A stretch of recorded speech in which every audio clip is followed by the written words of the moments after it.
CM किसान योजनार हिताधिकारी जारी कले सरकार बड़ घोषणा कौन रही नुआ अपडेट जानिबा ता पूर्व आपण मान कहि चैनल जदि नुआ करी आपण वीडियो को देखुता वीडियो को लाइक करी चैनल को सब्सक्राइब करी पाखरे थिबा बेल आइकन को क्लिक कर दियंतु। जदि फेसबुक रो वीडियो टी देखुता फॉलो निश्चय करदे। तो चलतु सीएम किसान योजनार हिताधिकारी मानक पई आजिका डेट रे कौन रही बड़ खबर से विषय जानिबा।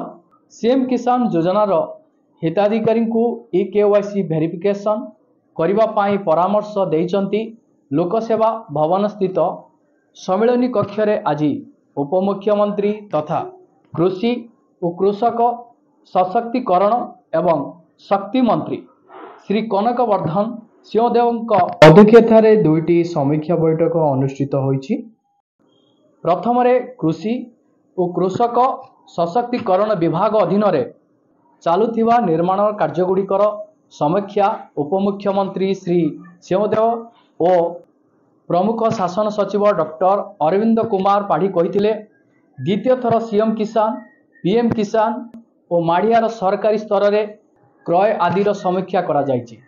कृषि विभाग अधीन चालुथिबा निर्माण कार्य यथा इमेज रो भित्तिभूमि विकास कृषि उद्योग भवन निर्माण मिलेट फैक्ट्री मिलेट कैपफोर्ड कोर्ट निर्माण इत्यादिर अग्रगतिर समीक्षा उपमुख्यमंत्री श्री सिंहदेव करिसंती।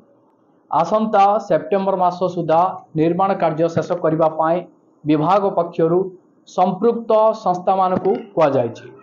ओडिशा सरकार प्रमुख कृषि कल्याणकारी सीएम किसान योजना रे संप्रति 45,60,000 चाषी को अंतर्भुक्त करा जायछि। प्रति वर्ष सेमानकु 2,000 टंका लेखाएं दुईटी किस्ती प्रदान करा जाउछि। चलित वर्ष आउ 6,61,000 नूतन चाषी पंजीकृत हेबा पाई आवेदन करिसंती। सेही बळी पीएम किसान योजना अधीन प्राय 35 लाख चाषी अंतर्भुक्त होई सारिसंती। सीएम किसान योजना अंतर्गत समस्त हिताधिकारी को निजर केवाईसी और आधार तथा जमी संबंधी सूचना अपडेट करने को परामर्श दिया जायछि। एही अपडेट प्रक्रिया VW बीओ एवं कृषि विभाग अधिकारी मानक द्वारा करा जाउछि। हिताधिकारी एही वेरिफिकेशन प्रक्रिया को मार्च मास 24 तारिख सुधा सारिबाकू सरकार निर्देश देइछंती। एथिरे खिलाफ करिथिबा हिताधिकारी विरोध रे श्रृंखलागत कार्यानुष्ठान नियाजिबो एवं आवश्यक स्थले सेमानक दरमा बंद करने मध्य डॉक्टर पाड़ी निर्देश देइछंती। केवाईसी वेरिफिकेशन द्वारा सीएम किसान भोट कार्डधारी चिन्हट हेबे एवं प्रकृत हिताधिकारी योजनार लाभ उठाई पारिबे।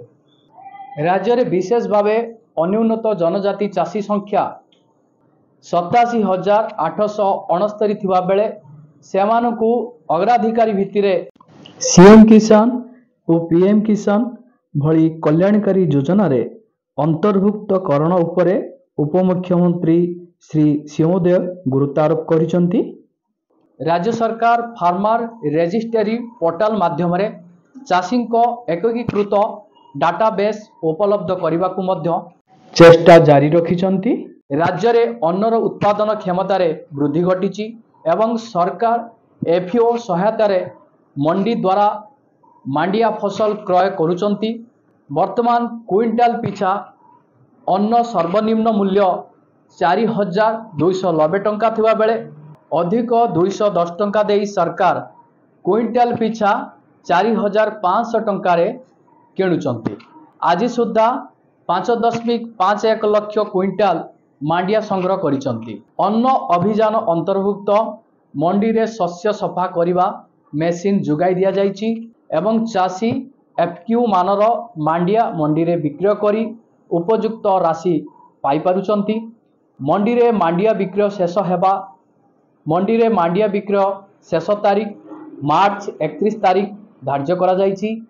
आज सुधा 50,620 जन चाषी मंडी रे अन्न विक्रय करि सारलेनी। विभागीय वरिष्ठ अधिकारी वृंदंग समेत राज्यर समस्त जिल्लारू जिला मुख्य कृषि अधिकारी आभासी माध्यम जोड़ी होइथिले। यह थिला सीएम किसान योजनार हिताधिकारी मानक पाई नुआ अपडेट। पुणी देखाबो आपण मानक सहित नुआ एक अपडेट रे। जय जगन्नाथ।